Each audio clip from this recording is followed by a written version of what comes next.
The Independent Electoral Commission says the MK party's vote rigging claims are baseless and an abuse of the country's court processes. In its papers in the Electoral Court, the IEC says MK has failed to produce any relevant evidence to prove its case. The party is challenging the 2024 general election results, citing irregularities. Let's unpack the story further. We're joined now by Michael Atkins, who is an independent elections analyst. Michael, thanks very much indeed for joining us. I want to just begin by again saying what a momentous thing it is for us to have had an election, to have had an inauguration, and for all of that to have happened, not exactly seamlessly, but certainly without any violence or anything of major concern.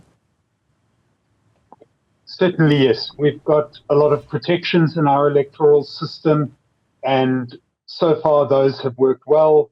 The political parties, despite the niggles that one hears in the media, are handling the situation with decorum and respect in the main. So, yes, I agree. We have a changed political situation, and the country is still functioning normally. Yeah, and yet the MK party, who won 58 seats in the National Assembly, says that its results are much higher. It's claiming to have garnered 2/3 of the vote in the May 29 elections.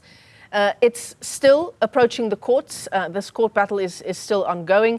It says it has evidence by way of an expert who is as yet nameless.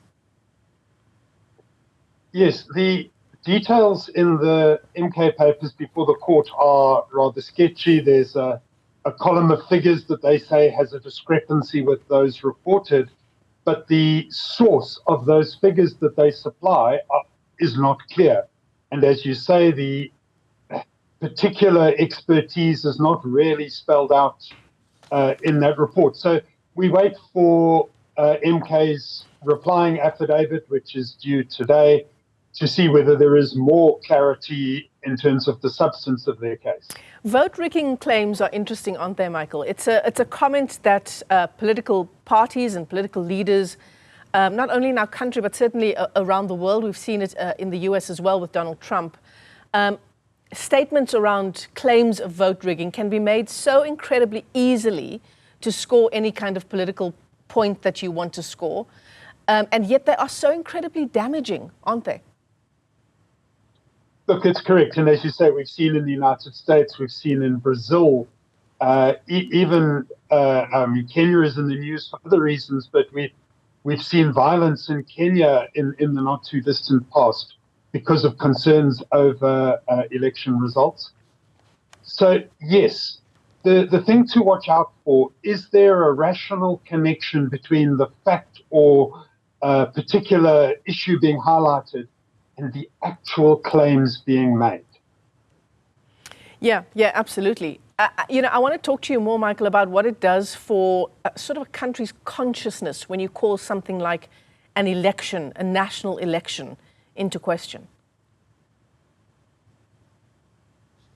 Yes, it definitely creates uncertainty. It creates scope for people to make claims, for people to let's say, try and create behaviors that are not helpful to the country. So again, we have those other examples, and certainly as South Africa, we don't want to create instability that has no foundation.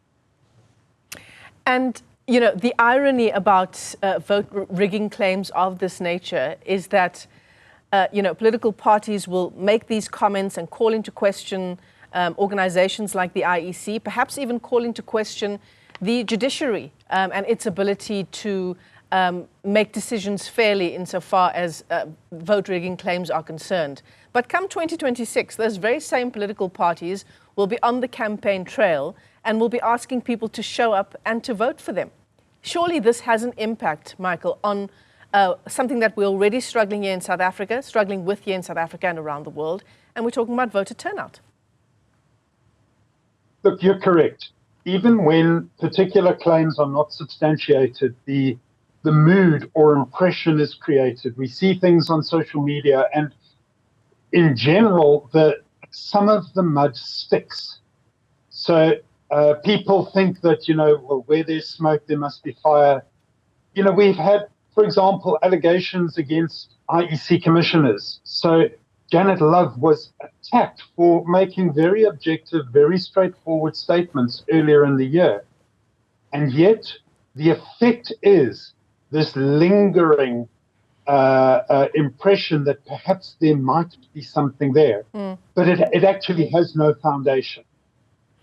Yeah, and so we wait for those answering papers, Michael, and we continue to track the story. Just at the same time, we're waiting for the cabinet announcement to be made. But Michael Atkins, let me thank you for your time this afternoon. He is an independent electoral analyst as we continue to track the issue of vote rigging claims by the MK party.